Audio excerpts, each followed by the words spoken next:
Through the lens of inner fitness, I always start with tell yourself the truth. And inner fitness is defined having the inner skills, the emotional, mental, and spiritual skill set that supports resilience and allows us to thrive no matter what circumstances we confront. In the same way that we approach physical fitness for all of the benefits that it brings, inner fitness is equally important. And I might even say more so, because we all in career building, in relationship building, we have to manage the stuff that goes on inside of us. Telling yourself the truth actually orientates you to reality. And when you are in reality, you can see what needs to be seen. And when you can see what needs to be seen, you're able to strategically go after what needs to change, what needs support, what needs to grow. So telling yourself the truth is just paramount to building a company and building out the human being that you are.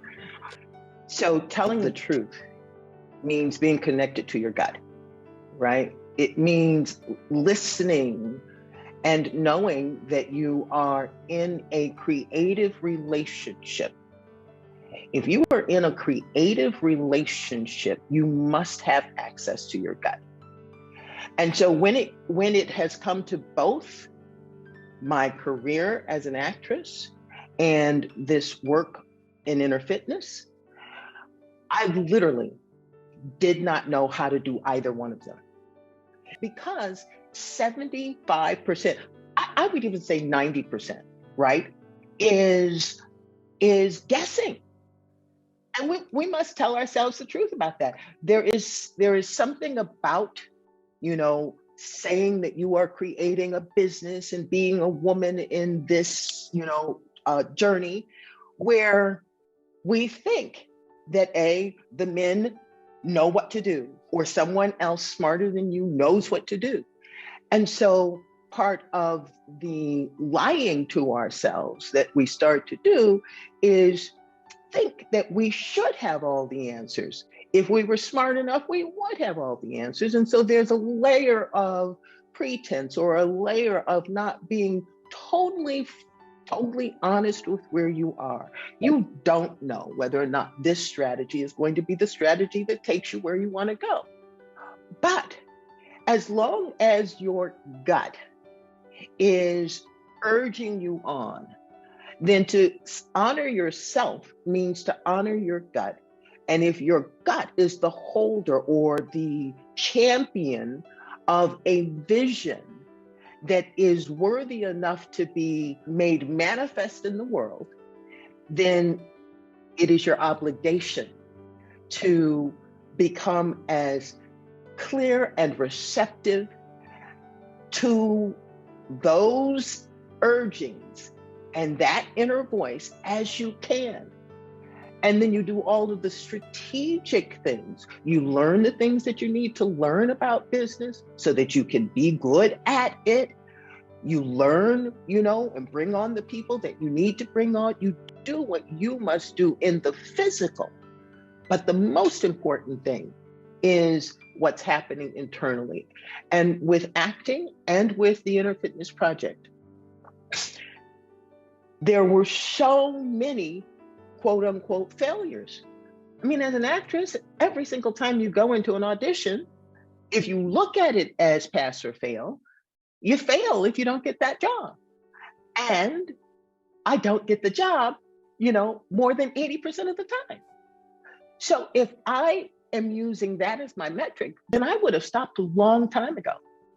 But what I use is the thing that is using me. If my gut is plugged in, then I have the responsibility of being present to how it felt that I didn't get that job, or I didn't perform well in that moment, and then shake that off and recommit to the gut. If I had not done that, then the career that I have today would never have been lived. And the same thing with Inner Fitness. Much of, or all of the programs that I'm running at Inner Fitness, all of the success being listed on Forbes recommended reading list for 2021 with my book, The Little Book of Big Lies, I've got at least 8 major programs that I started trying to put legs to 12 years ago. If I had abandoned those things because I wasn't getting the kind of traction that I decided were the metrics for whether or not these ideas could live in the world, then I would not be positioned to be making the kind of impact that I'm making in people's lives right this moment. So once the success of Queen Sugar came in, it leveraged everything. The publishing company, HarperCollins, one of the oldest and best, they called me. The programs that I'm running, I now could go to my computer, and instead of spending a bunch of hours creating programs, I went to my computer and was able to sequence the programs that I have and begin to strategically implement and roll out. And all of that is because I've been listening to my gut and being resilient in the face of failure, and knowing that my human mind, which is driven by what I call the surviving self, which is worry, doubt, and fear. When the surviving self is our base being, that's just what we're working with. So if you don't have a skill set that allows you to meet those realities, the reality of your brain that is going to focus on the negative, the reality that fear, worry, and doubt are always coursing, and the reality that creating something from nothing is magical territory. And your ability to stand in that in a level of balance is the true magic.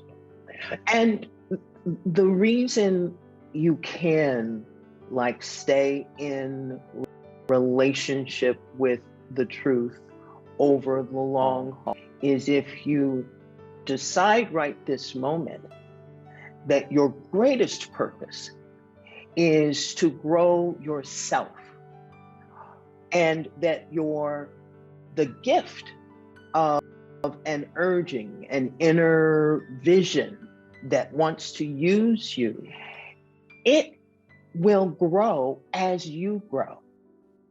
And so to just keep coming back to, okay, right this moment, there's friction. Right this moment, there's doubt. How do I grow me to make myself a larger container, a wider pathway through which this incredible vision can emerge? Inner Fitness community, I invite you to stay, join, and learn to turn wellness concepts into action. Living life well takes practice, y'all. So simply click the subscribe button to practice together, grow this conversation, and change the world. I can't wait to read your comments and hear how your life changes for the better. Thank you for subscribing. Let's thrive.